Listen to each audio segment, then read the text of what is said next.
श्री स्वामी समर्थ. जय जय स्वामी समर्थ. मित्रांनो, यावर्षी पापमोचनी एकादशी येत आहे 5 एप्रिल 2024 रोजी. त्या दिवशी वार आहे शुक्रवार. मित्रांनो, या दिवशी आपल्याला ब्रह्ममुहूर्तावरती लवकर उठायचं आहे. सकाळी लवकर उठून झाल्यानंतर स्नान आदी करून झाल्यानंतर देवांची पूजा करून घ्यायची आहे, आरती करायची आहे, गणपतीची आरती आणि आपण ज्या कुठल्या आपल्या कुलदेवीची आरती करायची आहे. नंतर मग आपल्याला विष्णूंची आरती करायची आहे. मित्रांनो, तर आरती ते करून झाल्यानंतर आपल्याला तुळशी मातेची पूजा करायची आहे. जल अर्पण करायचं आहे. तुळशीला प्रदक्षिणा घालायच्या आहेत आणि तुळशीच्या समोर बसून हरे कृष्ण कृष्ण कृष्ण हरे हरे, हरे राम राम राम हरे हरे या मंत्राचा जप आपल्याला करायचा आहे.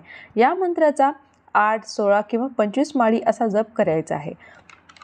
मित्रांनो, पापमोचनी या शब्दाचा अर्थ पाप म्हणजे कुकर्म आणि मोचन या शब्दाचा अर्थ मुक्त करणे असा होतो. ही एकादशी सर्व पापांपासून मुक्त करते. यासाठी पापमोचनी एकादशीच्या दिवशी व्रत करणे अत्यंत शुभ मानले जाते. पापमोचनी एकादशीच्या दिवशी भगवान विष्णूंची पूजा केली जाते आणि हे व्रत केलं जातं. हे व्रत केल्यामुळे माणसांचे कळत नकळत झालेले पाप मुक्त होतात. पापमोचनी एकादशीच्या दिवशी जी कोणी व्यक्ती मनोभावे व्रताची कथा वाचतो किंवा ऐकतो त्यांच्या सर्व पापांचा नाश होतो असं म्हटलं जातं आणि अशा व्यक्तींना मृत्यूनंतर भगवान श्री हरींच्या वैकुंठ लोकमध्ये निवास मिळतो. या दिवशी आपल्याला एका हातामध्ये फूल घ्यायचं आहे आणि पाप नाशक स्तोत्र वाचायचं आहे किंवा ऐकायचं आहे. स्तोत्र ऐकून झाल्यावरती हे हातातील फूल विष्णूंच्या प्रतिमेपुढे अर्पित करायचं आहे.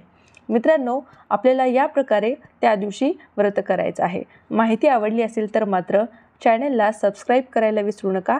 धन्यवाद.